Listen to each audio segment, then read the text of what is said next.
get started with talking about YouTube and video. One of the really weird things about this particular book is that it disappeared from Amazon as soon as I bought a bunch of books. And I'm kind of wondering if this wasn't one of those situations where somebody published a book on Amazon in order to get the backlink, which is kind of crazy, but it does happen. And, of course, we did buy the book. We bought a pile of books. We had them in our office. We put stickers in them. We sent them out in the mail. I know they exist. But then, a couple of weeks later, Adila asked about it because she was looking for information about the book and the author. And both had seemed to have disappeared from Amazon. So it's kind of one of those crazy things. But when would they disappear? Well, either it was disapproved by Amazon or the author withdrew it. So those are the two ways that could happen. I kind of researched that after we chose this book. So anyway, it's an interesting thing about Amazon and about our book club that sometimes we choose books that are not always available. So anyway, if you did not get hold of the book, that's okay. We're just going to be talking about YouTube today rather than anything particular in the book, right? So that means you can't get an audiobook either? No, you can't get an audio. You can't get a Kindle. It never was available in audio. It was just Kindle or physical. Yeah. So, and that's an interesting thing because, we like to choose new books, especially about topics like this that are changing all the time. But, the downside to that is that nobody's read the book before. So, and then in this case, we don't really even know if the book exists. So if you did get hold of the book, if we sent it to you and you actually read it, let me know what you thought of it because I'd like to know. And I can't find out. So anyway, I thought we'd kind of start the conversation with a couple of interesting things. YouTube is still, as of May 2025, the second most visited website in the world after Google. Well, that's kind of impressive. Yeah, I think that's kind of neat. And so, if you're not using YouTube, it's like having access to a free TV channel or free TV advertising that you're not using, which is kind of crazy. Another thing, 70% of viewers have bought from a brand after seeing it on YouTube. Mobile viewers, people watching it on their phone, 70% of YouTube watch time. And the top performing format on YouTube is how-to videos, how to do this, how to do that, things like that. And average YouTube length among top performing educational channels is 7 to 15 minutes. So that's actually longer. There was a time maybe 3 or 4 years ago when it was going down, it was 2 or 3 minutes. So, although people say that people are getting a shorter attention span, I think that's not true. So that's pretty interesting. Any thoughts about any of that? Or thoughts about YouTube in general, or thoughts about your use of YouTube or anything along those lines? Well, there's a lot of crap on YouTube, but I can tell you that I actually went to it on a previous vehicle that I owned.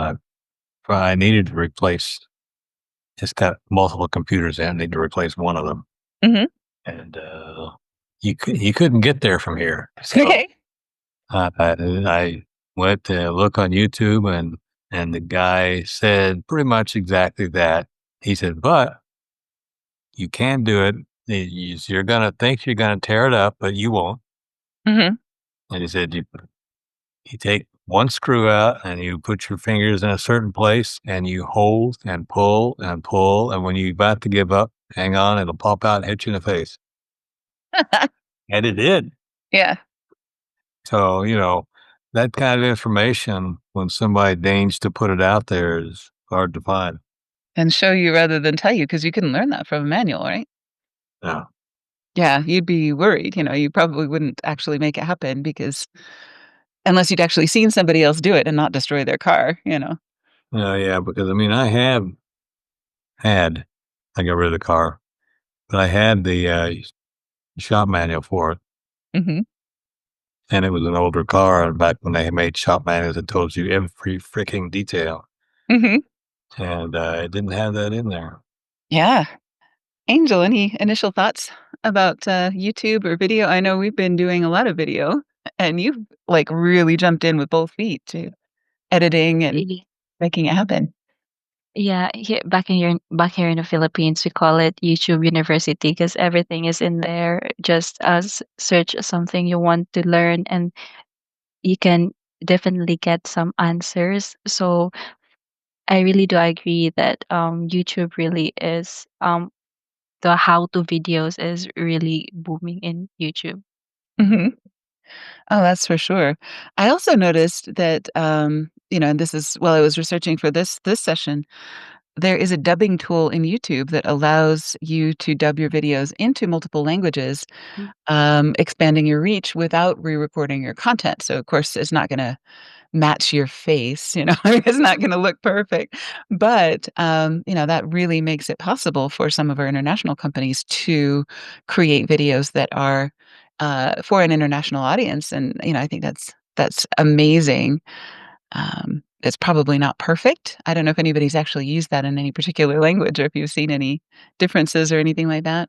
Yeah, Paul, I'm glad you're here. Anyway, this is our book club discussion, so feel free to jump in with anything that you'd like to talk about the book in particular, YouTube in general, or anything else. But we're happy you're here. Thanks. Real quick, I didn't know about the book thing. I just came in because you were going to talk about YouTube and maybe posting something. Uh-huh. Uh, but like the previous gentleman with the motorcycle in his office there, I like that. Um, I needed to change a bulb, Mm. not the headlight bulb, but the turn signal bulb in a 2009 Cadillac DTS. And yeah, there was a guy who showed me how you don't have to take off, like, basically, I'm exaggerating the point to make a point, the whole bumper to Mm. move the lens to get behind it. It was a little worse than what the guy prescribed or stated, but I made it happen because he gave me the intro.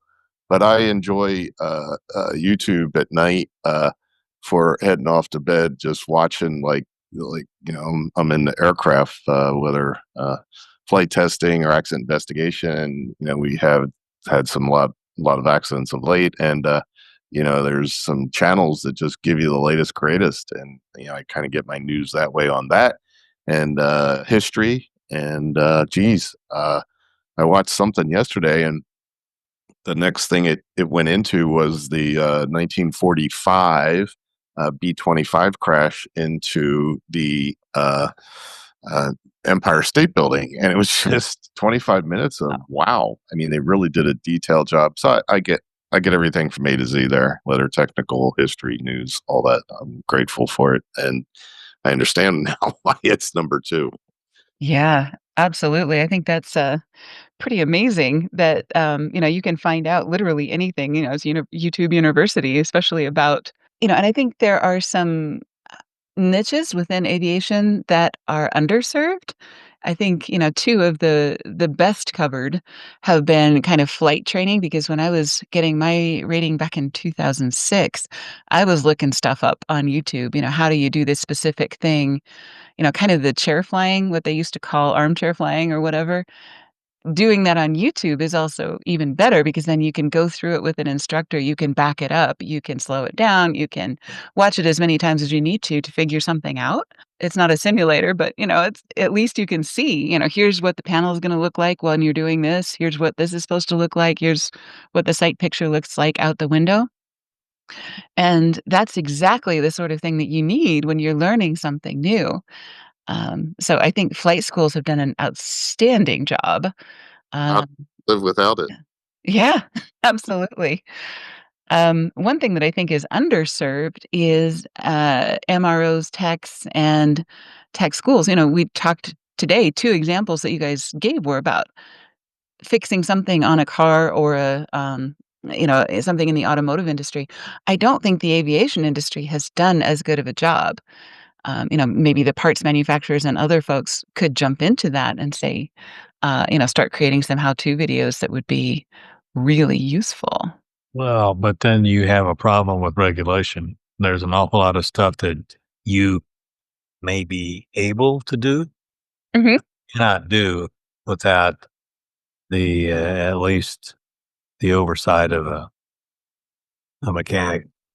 Oh, of course, everything has to be signed off or, whatever, but, learning how to do a specific thing, you don't necessarily want everybody doing, maintenance on their own aircraft or on somebody else's aircraft, but, I think there's even in the business to business and even in the, um, I think there's a lot of things that are not covered that could be, and I think that would be a really great niche to jump into. What are some others, that you wish there were more of in aviation or that you think, there's some room for growth? I don't know if you guys have any ideas about that. I mean, when we Yeah. had our airplanes, Mhm. um, there were a number of things that I could have done that I knew were legal to do, but didn't know how to do it and couldn't find anybody to show me. Yeah, that's for sure. I think there's also a lot of things like, Tim Bennell is a client of ours. He's got a podcast, and he does video podcasts of interviews about aviation insurance, and I think that is absolutely brilliant because he's, like, the only guy on YouTube, in a lot of cases talking about, specific topics, questions people have, reasons that things are the way they are in aviation insurance, and some of those other things that are, kinda hard to explain, without showing a diagram or without, having somebody actually talk through the scenario, right? Yeah, he's not an insurer though, right? He's a broker for insurance. Yeah, he's a broker for insurance. Uh, So he has the aircraft insurance podcast. I think it's probably the only aircraft insurance podcast, and, that really gives him a nice, monopoly, of information on some channels, especially Spotify, Apple Podcasts, etcetera, and then YouTube being kind of the lion's share of that, which kind of brings up the whole point about if you're doing a podcast, why not make it a video podcast and monopolize that space on YouTube as well? There's a lot of podcasts in the aviation industry. I know there's a huge history of that. There's the, Airplane Geeks, Max Flight, and Max Trescott, and, Rob Mark, and those guys that do and they do, geez, it's like an hour and a half, whenever they produce a podcast because there's a lot of news, there's a lot of, here's the latest incidents, here's a lot of things that are going on in the aviation world, and it's really kind of by and for industry professionals, and it's really funny, because of the people that they are. I mean, they're both, kind of stand-up comedians, and then they have some really good guests on there that are really fun. So, there's a lot of room for podcasting, and there's kind of a tradition of podcasting in the aviation industry, but the airplane geeks do not publish video for their podcasts, it's all audio. So, I think there's still a lot of room for that in the industry. As far as marketing goes, there's kind of 2 directions that people take with YouTube. If you're going to the effort of producing videos, it's usually for one of 2 reasons. One is to promote your own products and services, and the other is to create a channel that you can monetize and sell other people's advertising on. And I think, part of the reason that I chose this book, and I really like the title, was How to Create and Monetize a YouTube Channel, in 2025. And, I thought that was an interesting thought because we have had some clients ask us, "Can we create a YouTube channel and create another stream of income by selling advertising on it?" So, is that I guess, my question for the group is, is that something that's of interest? Or, are we, using YouTube to market our own products and services? Or, is there an interest in developing a YouTube channel for, advertising for other people? I'm guessing that's a no. well, Or, anyway, I guess just to really quickly, I think part of the issue is that you can do one or the other credibly, but you can't do both. And most of us are aviation companies that are marketing our own product or service. So, that's the reason for our channel really is to market our own product or service, which is not to say that's the only thing that it's about, but that's what it is, right? it's an interesting thought. Yeah. I need to think about that. Yeah. There may be a way to do that, Hmm. but you'd have to be thought through very well. Right. We kind of got into this by accident, this whole model of monetizing advertising as an experiment a million years ago when John was doing his MBA. And we had a lot of this material that you were writing, and then I started writing some stuff as well because I was writing for work. And then we thought, we could put a website together, publishing some of this information and sell advertising on it. And so we were actually at one point making about $200 a week on Google AdSense, which was basically the website version of selling advertising, using the same mechanisms, Google Ads. But, this was a different website than our aviation business.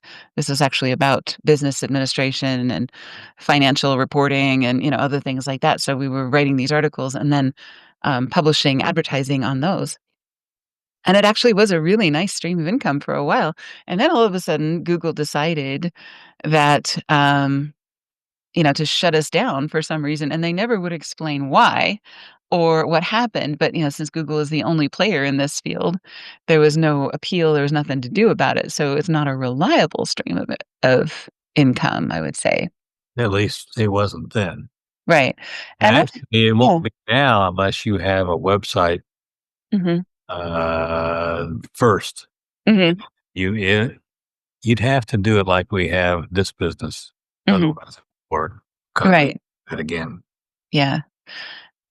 And I guess that's the challenge with any third party app or anything else is they can change the rules, not tell you they changed the rules, or they send you one of those terms of service agreements that you didn't read, and something can go astray, and then you are out that income or that venue or that whatever. So depending on a third party that you don't control is always risky. Even if it's Google, right? We've had other people tell us they've experienced the same thing. Yeah. Not a few, not a lot, but there have been enough to be significant. Right. Yeah, and I guess the really frustrating thing is that there is no appeal or no talking to anybody, once. They won't even tell you what you screwed up so you can fix it. Right, exactly. And we've had clients in that situation as well that got banned from Facebook or got banned from YouTube or whatever and don't really know why, and there's not really an appeal. So, I guess the lesson learned from that is always publish your material somewhere else first. We always say publish to your website first and then use these third-party channels, including YouTube, to, for reach once you have established ownership of your property, your intellectual property. Yeah, I mean, I think a couple of the interesting things about YouTube in 2025 are, that you really do get access to as long as you're not banned and as long as you are following YouTube's rules and things like that, you really do have access to something that is incredibly powerful because you have the ability to publish advertising for free, essentially, or to boost it for very little money. In fact, if you're running Google Ads and you don't have a YouTube channel, I think you're crazy because we've done kind of an informal study. It's not really scientific, but running ads to a website versus running ads to a short video, the short video almost always outperforms the website content or any other content. And I think there's two reasons for that. One is that Google gets a double hit because they get the advertising revenue.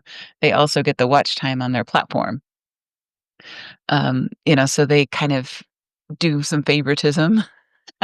So they give you less expensive ads if they're going to a video, and they give you a lot more traffic if it's going to a video. And then the third thing is the nature of Google Ads is they look kind of like a classified ad.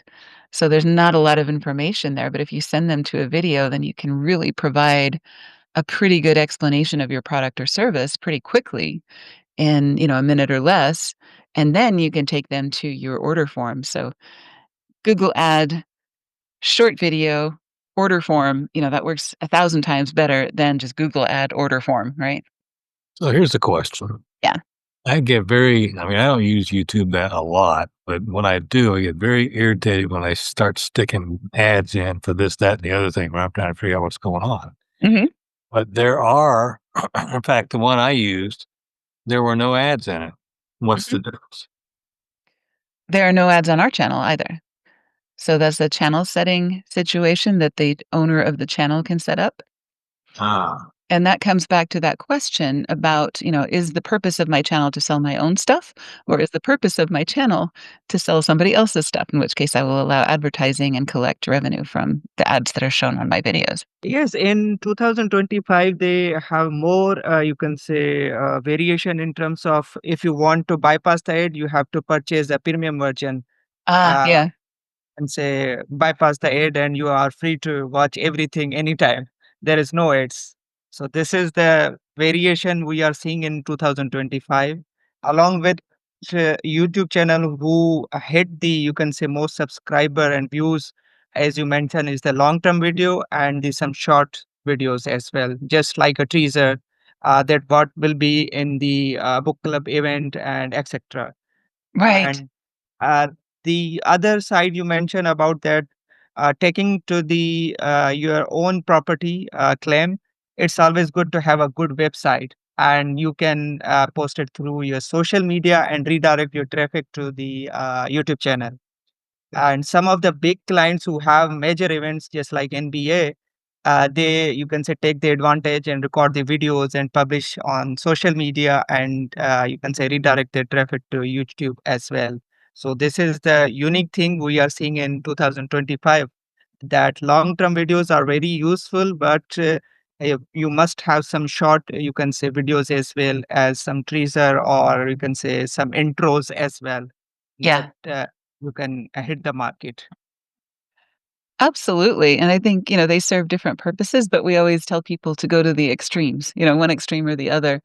Don't make medium length videos because they don't really work as well as either the really long ones, like, this book club is going to be a really long video. It's typically 45 minutes or so, or short videos, which are the 2-minute clips. And we're going to actually make both out of this material. And, our team is really, really good at chopping up raw video into some beautiful little shorts that get really good search volume. There's also a feature in YouTube that allows you to link videos together, especially you can link a short video to a longer one. And so you almost make advertisements for your long videos as those 1-minute or 2-minute shorts. So, that's a really effective way of doing that. Um, I have been testing a tool called TubeBuddy, and this is actually made by Ken Biard, who used to be in aviation. Um, and it's kind of an interesting application. Uh, he used to do aircraft logbook software, and now he's doing TubeBuddy, which is a really cool backend tool that lets you um, figure out the best keywords and integrations and other things like that. And then also you can explore different niches, whatever you want to say, and things like that using TubeBuddy. I don't know that I've used it long enough to actually say whether or not I recommend it or not, but it's like $9.99 a month, so it's worth a shot, if you're into that sort of thing. And, so far I'm kind of enjoying the fact that it gives you a nice little sidebar and you can see some suggestions on your current videos. Here are some things that you could do to improve your watch time or to improve your search performance of a particular video. And in a lot of cases that means adjusting your title, adjusting your description, putting in timestamps, other things like that that you can do to improve your video performance. So I'm testing that. The jury's still out, but that's kind of fun. Anybody else have any favorite tips or tricks or tools or anything else? well, I have not posted anything on YouTube, so I wouldn't know that. Oh, we post it for you. No, that's what I You mean. have a whole team that Personally. posts for you on YouTube. Right, exactly. One thing that comes up a lot when we talk with clients is, I don't want my face on YouTube. And I guess my question for you would be, okay, are you in witness protection or something? Um, because your face is everywhere anyway. If somebody wants to steal your identity or whatever, and you've walked through the town of London, there's already more than enough footage of you to create a composite or, do all kinds of dastardly but science fiction-y things.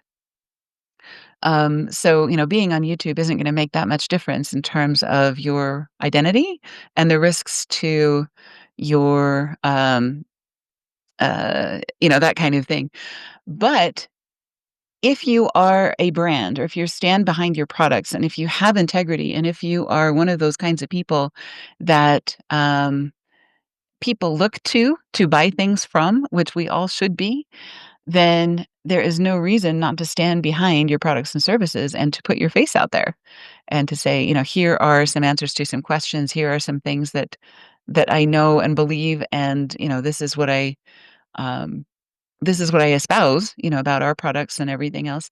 Why would you not um, put your face out there? And I know it's kind of a aesthetic thing. A lot of us don't like our voice, we don't like our eyebrows, we don't like our whatever, but I think if we care about our products or our company more than we care about our, weird eyebrow hair that, sticks out or whatever, um, then, you can find reasons to get over yourself and to and put your face on the video.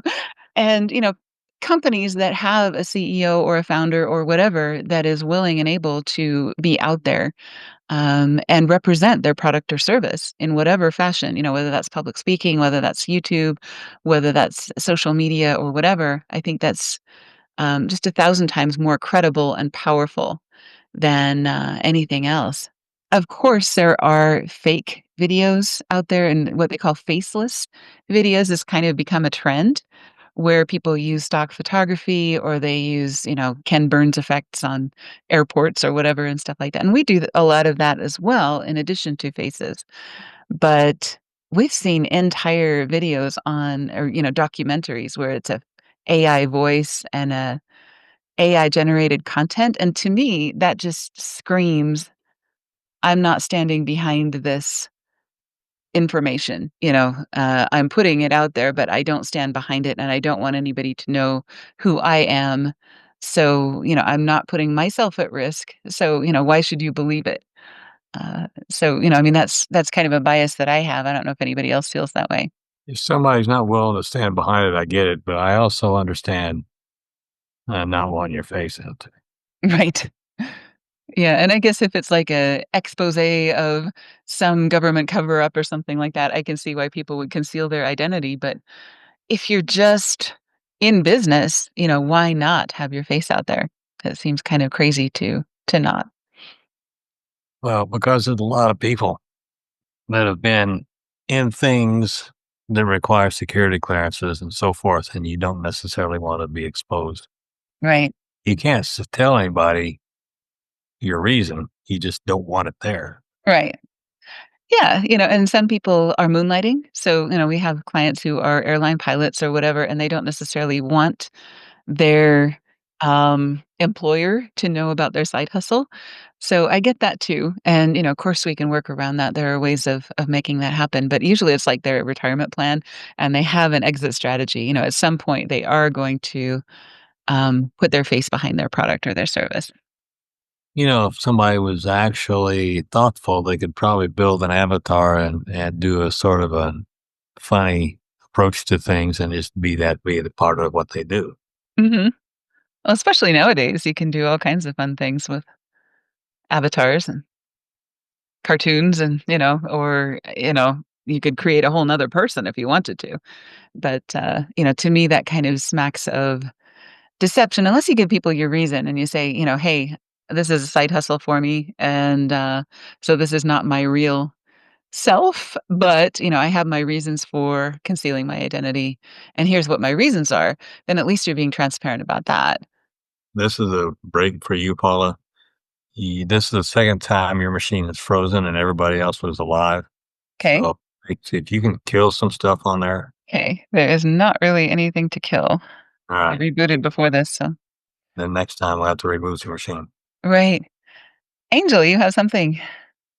Yeah, I do agree on the AI thing. While AI offers many benefits, one downside is they sometimes spread misinformation. People without deep knowledge of the topic may rely on AI generated content, or individuals who misuse AI, believing it to be accurate without question because it was presented confidently and convincingly. Mhm. So yeah. Yeah.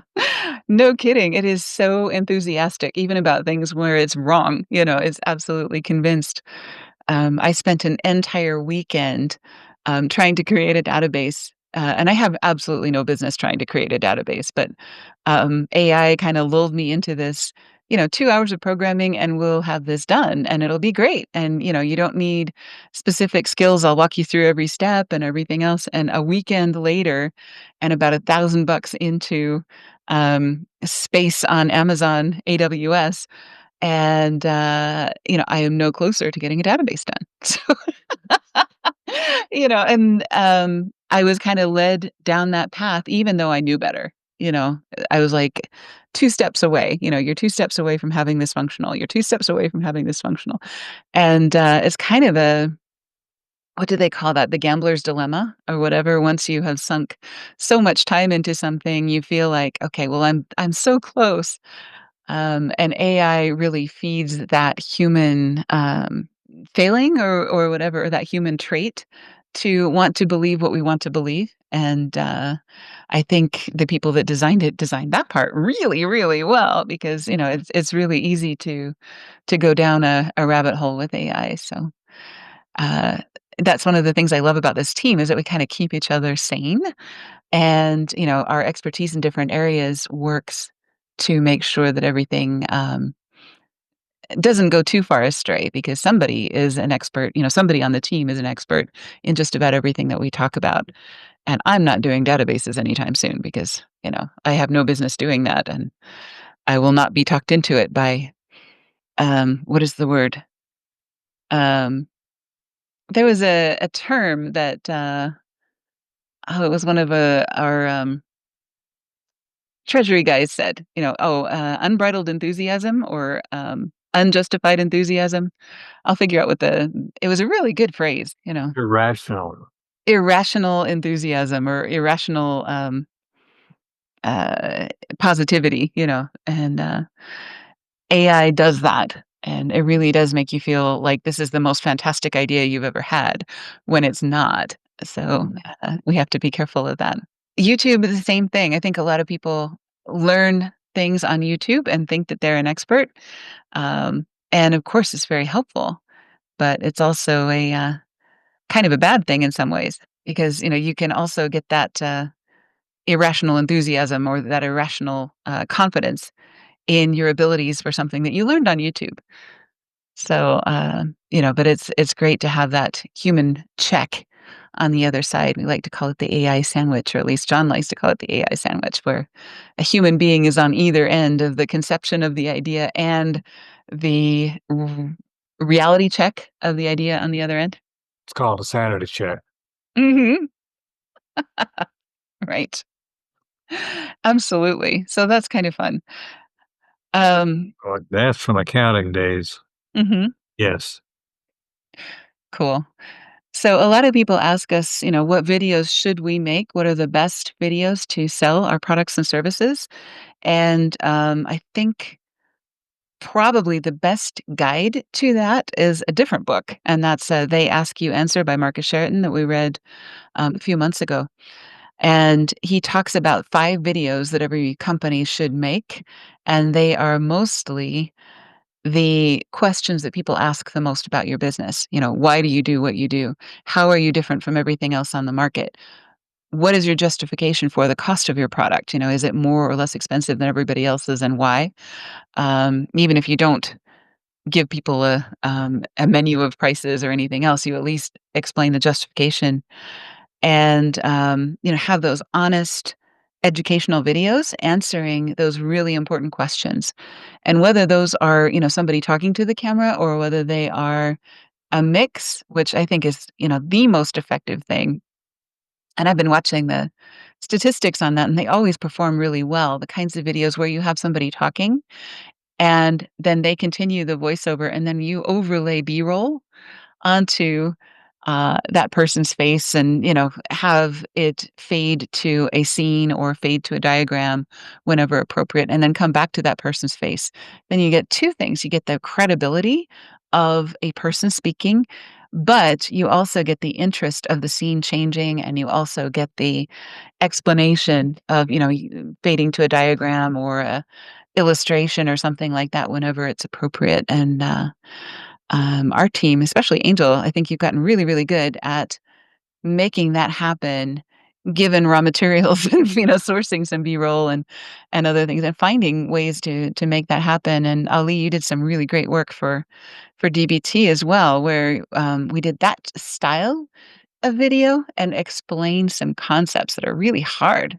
Any other questions, comments, thoughts, anything else anybody wants to add to this conversation, or any ideas about ways that people can make their videos better? Anything that drives you crazy about the way people are doing videos now? I have one question. Yeah. Uh, what we are seeing on YouTube that people are crazy about making money without knowing or without having the expertise in the niches or the subjects. They are starting, you can say, generating short videos through AI and Mhm. starting posting. Other than this, if the people is real, but the person is talking in front of YouTube or camera is not the subject expert. Yeah. So, do you see this and how we can, you can say, improve this instead of only relying on that? I should be making money from YouTube, but I should be first, you can say, the subject expert first to Mhm. provide my, you can say, explanation or information. So I can see you are also seeing a lot of stuff that people don't have any expertise right now, but they are Mhm. coming in front of us and talking in both categories in AI generated videos and by themselves as well. But the information is not credible as well. Yeah. I know aviation industries have some specific, you can say, podcast and other thing. They have expertise as well. But if we talk about these some other niches and some more specific that people are not much expert in their niches, and they are only coming and starting, you can say, putting the short videos and some long videos to generate some bucks and get some viewership and, you can say, likes as well. So any tips, tricks, and how do you see this? Right. I think there's kind of two factors in that. One, of course, is ethics. Uh, are you creating videos that are actually helpful to people, or are you just creating videos that are going to get a lot of watch time and that are going to sell advertising and that you can make some money from, selling your how to make $1 million with AI overnight with in your sleep, I think those things can work in the short term to make you some money, but if you're willing to violate your ethics, you can do that once, but you can't do it again because everybody will remember, "Oh, yeah, that's that guy."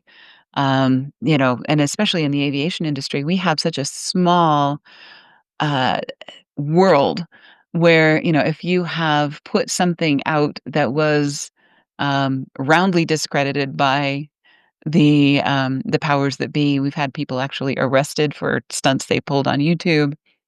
Some guy crashed a plane as a YouTube stunt, and got his license taken away by the FAA. So ethics is one thing, and that's a whole nother discussion. If you don't have good ethics, then you're probably not listening to this because you'd find it much more boring, and you'd be off trying to make your $1 million in some other way. Um, the other thing is the short game versus the long game. So, are you playing a short game where you wanting to make money quickly? Or are you playing a long game where you're trying to build a company and a reputation and relationships and, have a sustainable future in this industry? And I think if you are playing you can do either one successfully on YouTube. It's just a question of, how do you choose to live your life? Do you choose to have ethics? Do you choose to play a short game, or do you choose to play a long game? And, I know you guys are with us because you're playing the long game. Otherwise, you wouldn't be here. Aviation is not an easy industry by any stretch of the imagination. Ali, you had something to add to that as well. Yes, I want to give a shout out to our client Aeris Insurance, who is, you can say, playing a good stuff over the aviation podcast on, you can say, insurance level. So they've been very consistent, they've been very authentic, they have some more credibility, date wise, and consistency as well. Same as a ABCI, we are, you can say, coming very consistently in every book club workshop and very consistent on the, you can say, discussion as well. So these vices matters a lot. I know people are joining us through our YouTube channels as well, social media as well, and some of them usually, you can say, see us one time and they come and say that you are the authentic guys, and you can say showing your stuff and etc. So I think so this the credibility, as you mentioned, is the most matter right now, because the fake voices, AI generated videos are everywhere, but you will be far more less, you can say, see the authentic people, credible people in the market, especially in the aviation industry, who come on the, you can say, in front of camera and talking to you and explaining you the everything. Hmm. Oh, I agree. And there are actually quite a few clients. We've did an informal study, but of our clients that keep track of how their clients came to them, um, you know, and this is true of ABCI, and this is true of all of the clients that report results to us in terms of how their clients found them. It has been kind of three things, really: Google, YouTube, LinkedIn, in different orders for different clients. But YouTube has been very, very powerful for all of our clients that use it. And I'd also give a shout out to Vision Aircraft Records. They have got a YouTube channel that is picking up traction and things like that. And it's also a great way to explain a concept, because there's not a tradition in the aviation industry of digital records.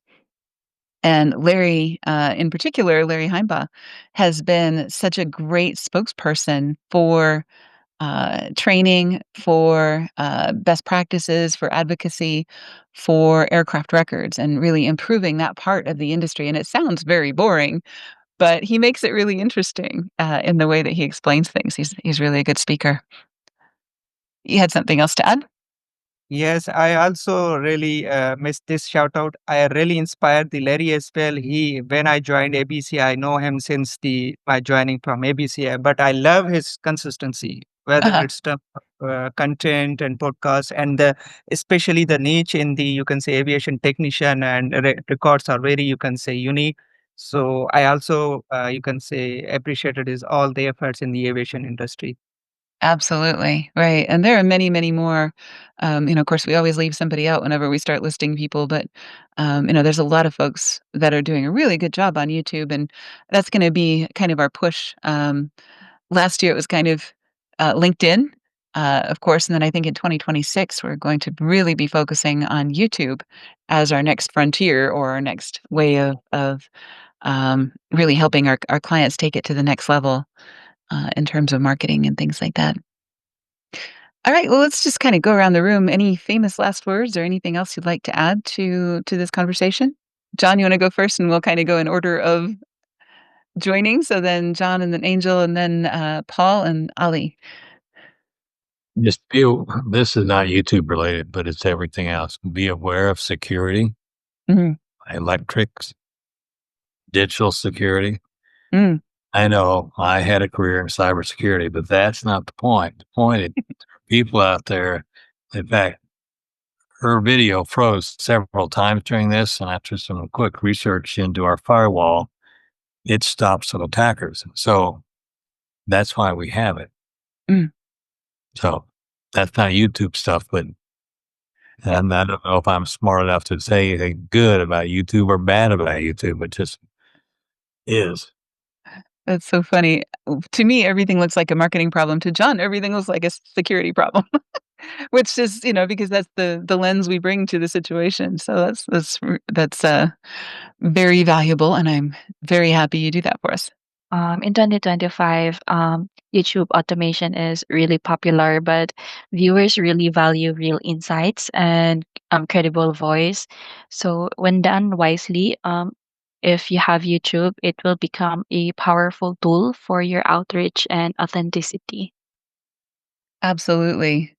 And I'll just add, that authenticity, a lot of us feel a little weird about being on video, and not all of us are young and beautiful like Angel. So, we feel weird about being on video.